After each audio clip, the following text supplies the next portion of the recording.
It's over. Spring 2026 is over, and we have watched a lot of romance anime on this channel and even outside of this channel. I've watched a lot. So, while I haven't watched all of the romance anime this season, we're going to be ranking or putting them all into a tier list and kind of ranking them. So, yeah. And in terms of the ones we didn't watch, or I didn't watch, we did not watch Red to Girlfriend season 5 because I didn't watch season 4. Ancient Next Door, obviously, didn't watch season 1. Then Nakamura-kun, I didn't watch because it was gay. Then Awajima I couldn't find on this tier list maker, but I didn't watch it because I forgot to. So then that's the 4 we didn't watch. And this one technically isn't a romance, but Mal told me it was, so fuck Mal. Switch to Annie list, guys. But yeah, this is the catalog that we have. So let us begin. Okay, let's not begin with this one. Let's begin with Marika's Love Me to Malfunction. This is going to trash. Marika is a very bad adaptation. I have read the manga, and it's good. I like the manga. I certainly do. It's not amazing or anything, but it's a good manga. It's an enjoyable one, and obviously it's a bit hindered in the fact that this is kind of the weaker chapters of the manga they're adapting. But it doesn't help at all that this was a particularly bad adaptation, because this show, first of all, made the manga into an ecchi, and the manga was not even an ecchi. The manga was kind of suggestive, but not an ecchi at all. So they made it into an ecchi, and because of that, oh my god, scammer in chat. Because of the fact that it was an ecchi, there's a lot of time wasted, and a lot of the ecchi is just kind of a dream sequence where Marika or the guy Kanata imagines him fucking a girl of the week, and then that's it. So it's really not that very well done ecchi. The production value obviously isn't great, and it's only 5-minute episodes anyway, so this was doomed to fail, and it did. So it's just the biggest disappointment of this season, because this is one of the few times I actually read the manga and it really sucked. It really did. The other time is Replica Date, and we will get to that later, but overall, I fucking hate Marika, man. What a terrible show. Just go read the manga. Genuinely go read the manga. One of the ones that should have been a hentai. No. It should have either been a hentai or not an ecchi. That's it. Those are the only two results I would have accepted. I still wouldn't have watched the hentai because it's a hentai. But no, it shouldn't have been a hentai either, because it's still fucking with the original work, right? It's still fucking too much with it. I'm fine if you want to cut content. I'm fine with that. It's natural if you're gonna adapt it to that. But if you want to completely change the genre of it, then you should. If you're gonna completely change the genre of it, that's when I think it's too far. Because it wasn't an ecchi. It was perfectly fine, and then they just fucked with it so much. And there's even some added content that I really don't like as well. But I don't want to talk about Marika's Love Me to Malfunction. Botan. All right. It's purely vibes, but it goes in great tier. Pure vibes. Now why? It's very well made Yuri. It's incredibly well directed, incredibly well animated, and it's Yuri. And the characters aren't amazing or anything, but they're fun and enjoyable. This is the one time I'm willing to rate something with some vibes. Because if it was just actual quality in terms of writing and also production value and everything combined, it'll probably just be good, right? Low good. But I put it in great tier because I love Yuri, and I think it's very well directed, very well animated. Soundtrack's great. The characters are enjoyable. Nothing amazing, but come on. Who doesn't love Yuri? Who doesn't love Yuri? Maybe the gays. Do gay people like Yuri? That's actually a good question. Because obviously gay people like yaoi, but would they like Yuri? Let's think about that a little more.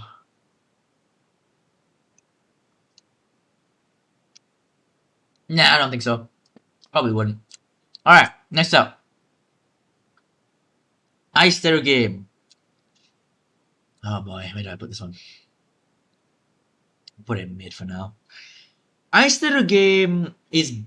Okay, I hate to say it, and I know I was chewed out by manga readers for saying this, but... I don't... Should I put it in fucking Dookie? Kind of don't. It's just a discount Kage-sama. It's just a worse version of Kage-sama, right? The premise, you can see it is so incredibly similar to Kaguya-sama.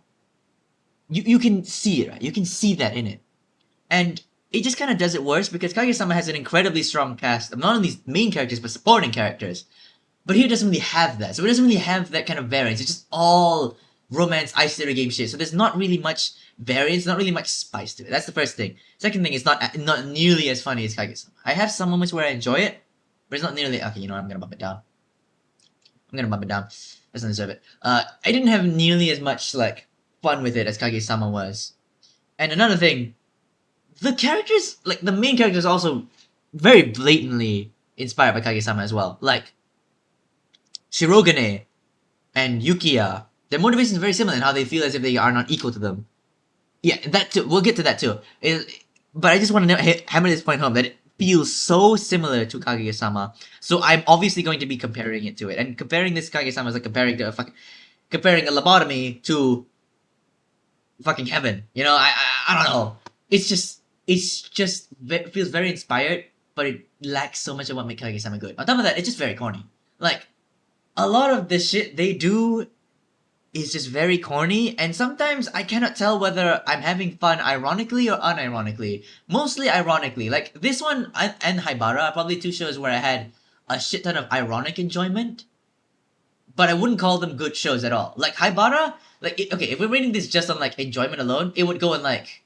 It would still go in mid, but it would be higher, right? And Haibara, we'll get to Haibara later, but Haibara deadass would go in like good tier if it's just based on like ironic enjoyment as well. But in terms of actual quality of the show, this is just it's just Kaguya-sama but lacking all the production value. The characters are just way less compelling, even though they're fucking copied. Lacks compelling side characters, and it just doesn't have a strong enough emotional core, and it's just way too corny for me to really give a shit about it. Like the Poke drama, like I understand why like she wants him to call her cute. It's just corny and stupid, man. It's just fucking like the more you think about the show, the worse it gets. And I'm just gonna put it in the Dookie tier. But next up, Replica Date. I'm gonna put this one in good tier. I don't think Replica Date is a very bad show at all. I think I was kind of disappointed by the manga, but that's because I didn't read that far into it.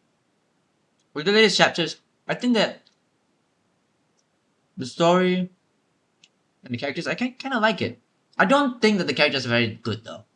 Like Now and Sunao, they have development, and I like their ending. But for most of the show, they feel very bland. Sunao is a bit more interesting though because of like how like, it's kind of foreshadowing that ending later and the identity, what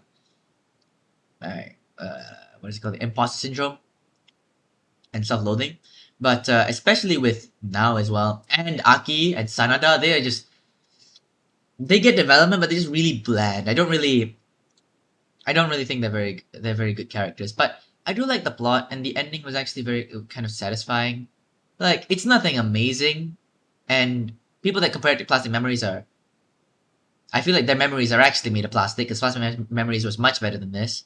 But yeah, Replica Date is good, I guess. Like it probably does deserve to go into mid tier, but it's just I just like the ending, and I like its message and everything. Like, but critically, probably just a mid tier. But that's about it. Ponska probably goes in the good tier as well. I don't know whether higher or lower than Replica Date. I'm gonna put it a little bit lower because this one also kind of deserves to be in the mid tier. It's just a really generic rom-com, but I eat up generic rom-coms, and you know the characters are like. Obviously, I don't really like Togo that much as a person, but I warm up to him. You know, you can warm up to him, and even though she's a tsundere, I do like Poem as well. Like it's nothing amazing. This show isn't anything amazing, but I enjoyed it. I kind of like the art style of it. The background art's a bit shit though. I do like Ponska. I wouldn't really recommend it to non-romance anime fans though. It's not up there.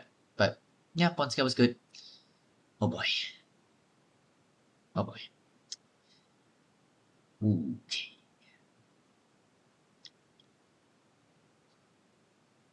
Kuronika. This one was the most wasted potential. Replica Date had the most wasted potential. That could have been way better. But Kuronika, I feel as if was much closer to being great. It could have been great. but we're just missing a lot. So what was it missing? I think that the drama they did with Maki and the divorce arc was really good. I did like that. The way it ended doesn't feel very satisfying though. Like they had so much build up, and the emotional payoff wasn't really as strong. I feel as if the conversation with the family, like the mom, the dad, forgot her name, the coworker that the dad is getting on with that one, and Maki. I feel like the conversation there could have been an entire episode. Yeah, the divorce drama was the peak of it, and I feel as if that confrontation should have been the entire episode because it could. I really want to see them fight and argue, and I want to see them be able to come together as well, because that really would have strengthened the themes, and it would have like it would have made that seem so much more satisfying. That even though they have all these grievances, and the fact that they disagree with each other, and they might even rope Maki into it a little bit, it would make it feel much more satisfying if they could actually realize what they were doing, and then just be while they wouldn't get back together, they would still be able to do it for Maki. You know, I wanted that. I wanted to do that at the very least, and after the divorce drama and even before, a lot of the moments are just kind of like Angel Next Door. Really, I haven't even watched Angel Next Door, but it's just like very sugary, pure rom com shit, and it's just like okay, like I don't really enjoy that very much. I love Polar Opposites, but that's because Polar Opposites actually does something and continues to do shit with their characters and is actually funny and not just about like pure rom com shit. Kuronika doesn't really do that, and I think the drama with Umi with like the friends, the old friends, kind of stupid. Like I understand why she did it, but like, oh, I gotta hide my friendship. Like, should we tell them about our friendship? It's like, I mean, for it, this go dead ass right now. It's just, I like it, but I feel like it could have been more. It just felt like it was so close to being better. It just should have ironed itself out a little bit more, and I don't know. It should have ironed itself out a little bit more and put in less of a priority on pure rom com shit, and actually put more priority into emotional payoff and that drama. Because that's what I live for. That's what I like in romance anime: drama and development of characters. Those are the two things I really like. But yeah, Kuronika good tier above these two because it actually has like a very like a stronger emotional core, even if it's not a very well done emotional core. Ooh, Kiryu Fan Club. Okay, this one's really good. Now I know you haven't watched it, guy in chat, but this is a really good one. It's if you don't follow a sense of humor, you're not gonna like it. But I feel like the emotional core is very like simple. Obviously, you know what to expect when it comes to Kiryu's development and his arc. But I don't know. I still really enjoy this show because Ami and Nami's dynamic is really fun, and I like how they rope the other characters into it. The supporting cast isn't that strong, but it's still a strong enough supporting cast. And I don't know, I like the ending as well. The payoff with the leaky love song, that was really good, and it's just a really fun, enjoyable show with a decent emotional core. Kiryu Fan Club does go a bit below Kuronika because Kuronika is a bit more. Actually, no, Kiryu is actually funny, so I'm gonna put it above Kuronika for me. Kiryu is actually funny. Like, if your crush were to fart as loud as an atomic bomb, what would you do? I would sniff that shit. Like, the dialogue and the dynamic is just so fun. Forgot. Kiryu, good cheer. Can't put it that much higher because it's not that like strong emotionally, but very funny and decent emotional stuff, decent emotional moments, and honestly a very satisfying climax and ending. The payoff was very nice. All right, Yo Sensei. I'm putting it mid. Fuck it. I agree. This should have been a hentai. Yo Sensei should have been a hentai. Like, I really don't get the purpose of these shows. Like, what is the point of this of being an ecchi at this point? Because if you watch this shit and go into it, you're just like you're lying to yourself, right? Yen or Dao Ling, covering the ears to steal the belt. Like I said before, the Chinese phrase. You're just cheating yourself. And I feel like if you just want to go into anime titties and shit, go watch a hentai. Fuck it, do it. But don't cheat yourself and watch an ecchi. Because like watching an ecchi like this, you're pretending as if you're like, oh, I haven't watched it. I don't actually watch hentai. I'm so not that bad. Like it should have been an actual. It genuinely should have been, right? And I say that because there's no purpose for these kind of shows, right? It just feels like it doesn't need to exist. This show doesn't need to exist in the state that it does. And obviously the only reason you'd even watch this is for a good goon. The only reason you'd watch this is the goon. You do not watch this show for the plot. If you fucking watch this show for the plot, I want you to look me in the eye and tell me that, right? If you say that shit, look me in the eye and tell me that you actually watch this show for the plot. Because the plot of this show is ass, right? The plot is ass. There's barely any actual rom-com shit in it. Yeah, okay. Going to ecchi, like, but that's the thing with High School DxD. It's not just an ecchi. That's an actual plot. Now the ecchi kind of factors into the plot. It doesn't have to be factored in, but it is, and it's kind of part of the comedy and everything. I can accept the ecchi in High School DxD, but for this one, it doesn't make sense. It really doesn't make sense for this to be an ecchi. It should just be a hentai. I would still not rank it any higher, but it just doesn't need to exist in the state that it does, and doesn't have a good plot. Doesn't have good characters. It's like, why don't I put it in Dookie actually? Why the fuck didn't I? It's just bad. It's just a bad show. Wow, fuck it, I'll put it in mid. I don't care anymore. Oh, this is definitely going in mid. This is not even a romance show. My anime list fucking lied to me, but I watched it, so fuck it, we're putting it here. And Mal considers it a romance. Matakoro had a lot of potential as well. Yeah, the last arc, I liked it. Like the mystery with the Siriettes and the plot, that I was genuinely invested in what they did with the Siriettes and a bit of that island arc. Now, the whale shit didn't really give a shit about, but after that, yes, I actually really liked it. The last arc, and it was kind of solid, and it was setting up very nicely for season 2. It just took so long to fucking get there. It's like, why do we have to do so many random ass, useless fucking mysteries in order to get to the actually good shit? Like, the overarching plot of this anime is good. It has an interesting overarching plot, and I genuinely want to know more. I want to know where the fuck the dad is. I want to know what's going on with the 7 old men. I want to know this shit. I want to know how the Siriettes got into Sakuya, how they got into his father as well. But they just don't do that for most of the show. Most of this show is really unengaging and really boring, right? I don't give a shit about a lot of the mysteries in this show. And, you know, the characters are not even that strong, right? Like, you know in episode 2, how the Japanese 9/11 happens and his dad fucking dies? Next episode, Sakuya's just fucking fine. It's just, whatever. He's just fucking normal. And there's not even like a moment where it's like, oh, it's like his mask fucking slips off. No, he's just fucking fine. What? This show doesn't have any like good characters, so it has to rely on an interesting plot, but it doesn't want to develop its interesting plot until the very fucking end, and it's annoying. It's annoying, right? It's okay. That's kind of like Replica Date, but at least with Replica Date, it's an actual romance. First of all, and second of all, like especially with Sunao's character, I can feel like it's at least like building towards that, and you know, Rio kept me interested as well. But overall, I'm putting this in mid tier. It's like a mystery that doesn't have any good mystery elements, and the characters can't make up for it either. It's just such a lame show, man. It's just a lame show. Otagyaru. This goes in mid as well. Otagyaru is kind of like Ponska, except I enjoyed Ponska a bit more. Otagyaru is like very, like, it's just a generic rom-com. Like, we've watched this kind of show so many times. It's a gyaru rom-com, but it's like a harem. Technically, it's a harem with only like 2 other people, so yeah, I guess.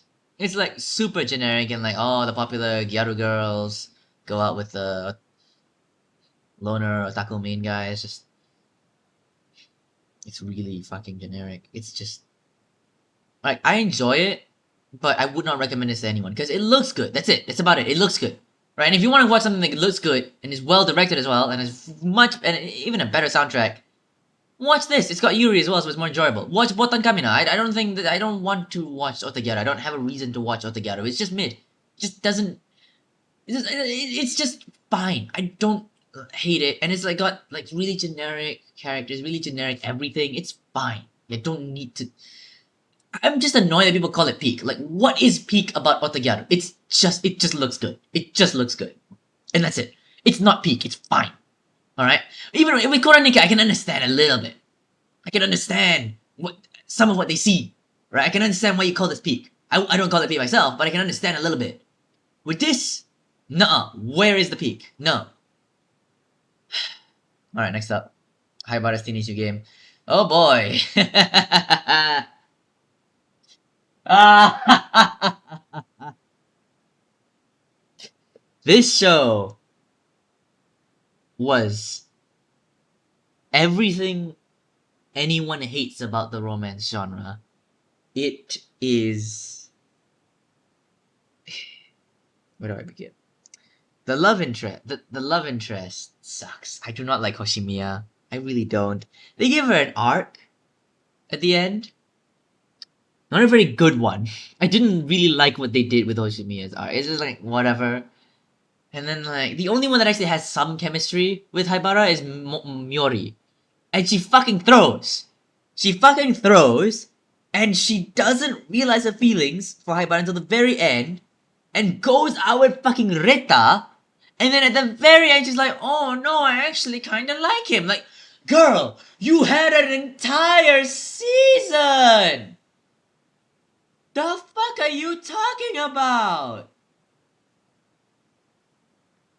Absolute trash, bro. Absolute trash. What the fuck? I can't root for her anymore after that. It's like, girl, you did this to yourself. Uta sucks. Like she just in scenes shouldn't be, and she's fucking annoying. She shouldn't be in some scenes, and she is.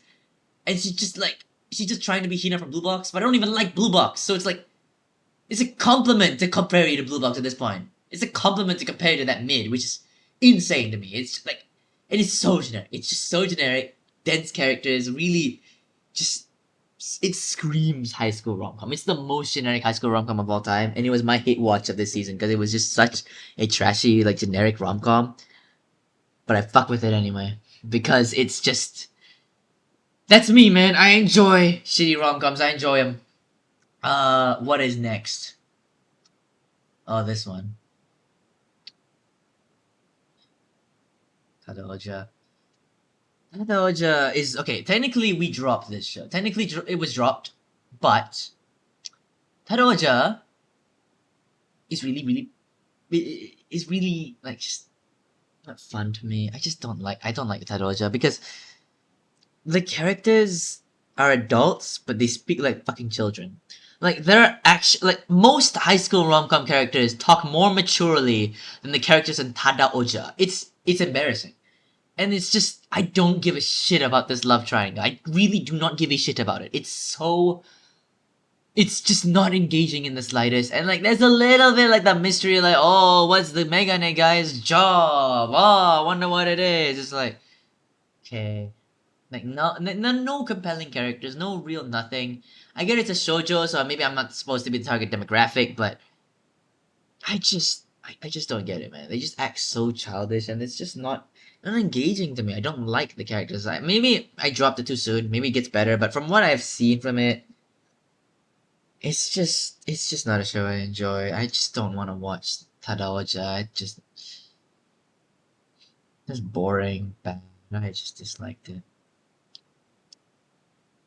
Before we get to Ramparts, these are the other shows I watched. Nippon Sangoku goes in peak, and Kill Blue goes into good, maybe even mid tier. Yeah, Nippon Sangoku very peak, Kill Blue very good. I'm not gonna get into this that much. They're not gonna be on the tier list because obviously this is a romance anime tier list, not a everything I watch in spring tier list. So yeah, but those are some shout outs I wanted to do. But yes, Ramparts of Ice, obviously this is the peak one. Easily the best in my opinion. This is easily the best romance anime of this season. We literally just watched season finale, and I just really love how they developed the characters. I really liked it, and it kind of takes itself a bit more seriously than Polar Opposites, a lot more seriously than Polar Opposites, and it's kind of baffling that they're made by the same author, but yeah. The Year of Agasawa will come. The Year of Agasawa will come, and if you're wondering why I'm saying that, it's because, if you did not know, Ramparts of Ice is getting a second season. Let me just search this up. Ramparts of Ice season 2. Ramparts of Ice season 2. Where is it? Where is it? Where is it? Where is it? Where is it? Where is it? Where is it? There it is. So Ramparts of Ice is getting season 2, and here it is. Ramparts of Ice is getting season 2, and that's great. It really is great, and I'm really happy it will. Technically, it's a second core, but like yeah, it's gonna be in fall 2026. So I really want you guys to put it into perspective. This author, Kocha Agasawa, was so peak that they got not just one, but two of their manga adapted into anime in 2026. And not only that, they get technically split cores, but let's just call it 2 seasons each in the same year. So every season in this year is going to have at least one anime by Kocha Agasawa. All of them. Winter, we had Polar Opposites Season 1. Spring, we have Ramparts of Ice. Summer, we have Polar Opposites Season 2. Really excited for that. Fall, we have Rampart Season 2. Or Core 2, whatever you want to call it. It's genuinely impressive. And the Year of Agasawa, I love both of these shows so much. I like Ramparts a bit more though. Ramparts because it takes itself a lot more seriously. And I really love what they do with the characters. I love what they did with Minato. He's my favorite of them all. And the way that he develops from like this like guy that has like a savior complex, a locksmith that wants to like fix people but only really sees people as a problem to be solved and not really as people, and the way that and how he develops into actually viewing Koyun as a friend, as someone he genuinely wants to grow closer with, as someone he genuinely views as a person. That's so good.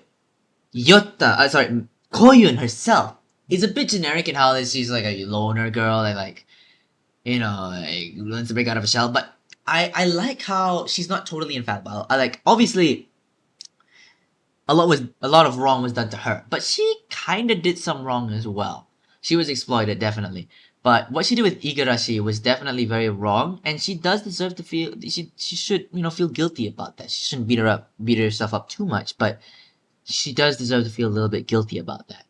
And I found that really interesting. I like her development as well, and I really like the romance between Minato and Koin. It just feels very earnest. It feels very real to me, and that's one of the best parts of this author. Kocha Akasawa can really just write relatable, real characters to me. This and Polar Opposites have just such relatable characters.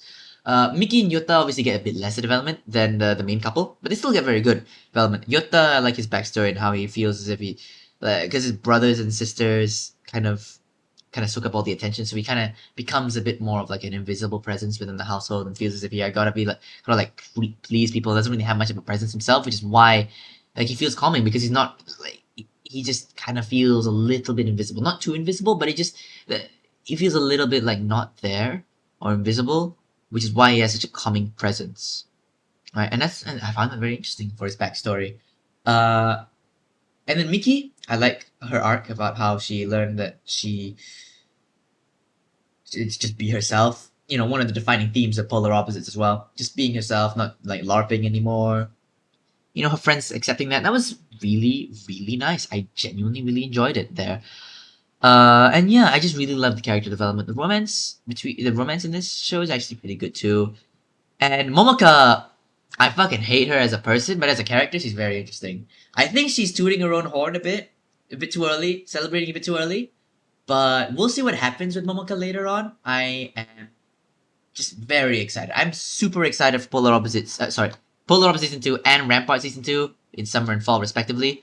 But yeah, I think the best romance anime of the year is going to be between the two Agasawa romance anime. Like, it's going to be either Polar Opposites or Ramparts. One of those two is going to be the best romance anime of 2026.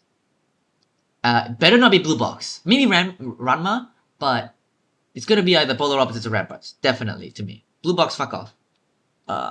Yeah, that's my thoughts. This is my tier list. Technically, this goes in the drop tier, but whatever. I'm putting it here.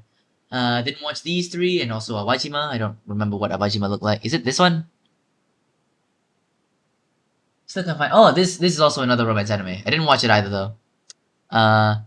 Yeah, that's it. So this is the tier list. Feel free to criticize me or whatever. How do I get rid of this ad at the bottom? I never really stop seeing this ad. Ad covered content. Oh. Can you get rid of it? No? Alright. Well, that's annoying. Anyways, yeah, that's my tier list. Thank you for coming. And this has been a wonderful season. For romance anime, this is actually a pretty stacked season. Kimbotan, Ramparts. Like, there were a lot of good shows. And only really one really good show. And that's fine. I think it was the same with last season as well, where some of the shows were like mid, maybe trash, some good. But then only Polar Opposites was really the standout, like excellent show of that season. And ironically, another Agasawa. So the year of Agasawa is upon us. We must all pray to our Lord and Savior, Kocha Agasawa.